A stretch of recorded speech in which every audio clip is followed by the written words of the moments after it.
Thank you for watching this video. Subscribe to my channel. Imagery is quite important when it comes to communication. Look at this here. Three individuals. One is a female reading a book. Well, the skeleton structure tells me it's a real female, okay. I don't doubt it this time. Then you have a male with tattoo on his right arm, also reading a book, and you have a feminist type over there. Well, it's a female. They often use trannies for such stuff, but in this case I think it's a real female. Narrow shoulders, okay. Reading a book.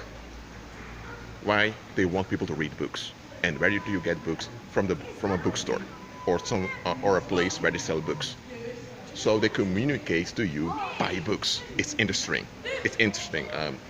Everyone's reading.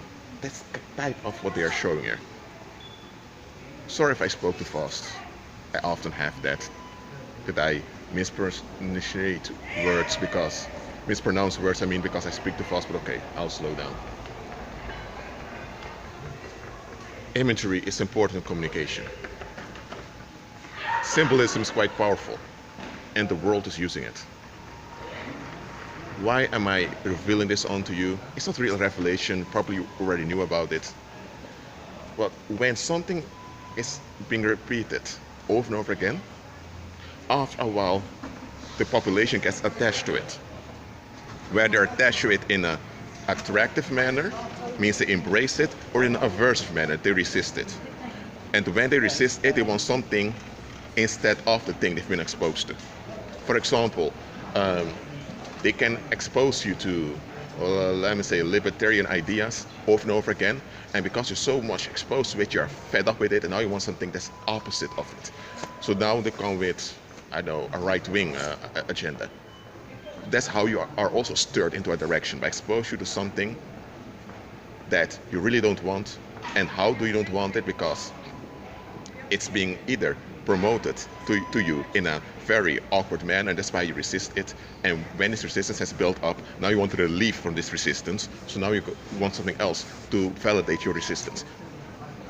The policymakers in this world, they know how the human brain works, and they know how the psyche of human beings, they know how it operates. They know how psychologically human beings are, and they use that knowledge.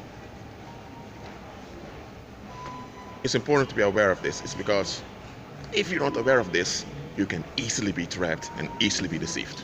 And that often happens. If you type in any topic about scripture, about salvation, about redemption, of course you're going to get thousands of results of cults that are promoting their message. That's obvious. But even then, when you look at it carefully, most of the time those sermons and preachings you will encounter are based on some type of validation seeking. Because human beings have this obsession with seeking validation. Because validation is a natural emotional need, but world people are obsessed with it. When something has been exposed to a community over and over again, they build up an attachment to it. And they want validation for this attachment, whether it's in a averse manner or an attractive manner. I repeat, it was important for you to get this. Many of you never learned this in school. Some of you went to college and you never learned this.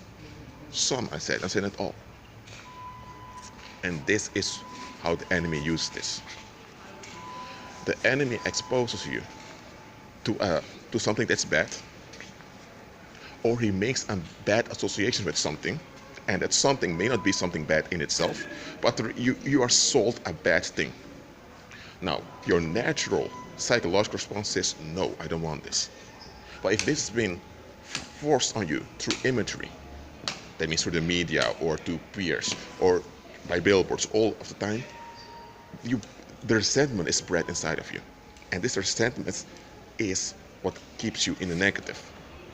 Now, to prevent you from figuring out that you are resentful and that you need deliverance, the enemy then comes with the other thing that fights against the bad that's been promoted all the time. So when the opposition comes against the bad, you think, oh, this is a good thing. And indeed, the opposition does good things against the bad. What you don't realize is that this opposition is controlled. This opposition serves the same agenda as the ones that promoted the bad in the first place.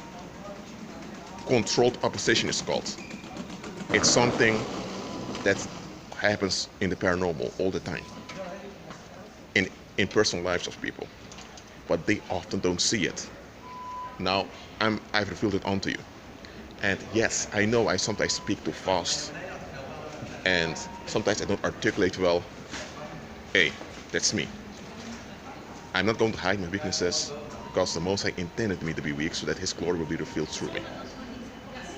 I'm doing my best to serve you well in this service. However, I'm me. That's it for now. Agree with Christ, and remember, look at the bigger picture. Don't just judge based upon your emotions, how you think, how you feel, or others think. Look at the entirety of things. I'm not saying this with a hard voice to condemn you. I'm saying this with a hard voice to provoke you in remembering this. Look at the bigger picture. Agree with Christ.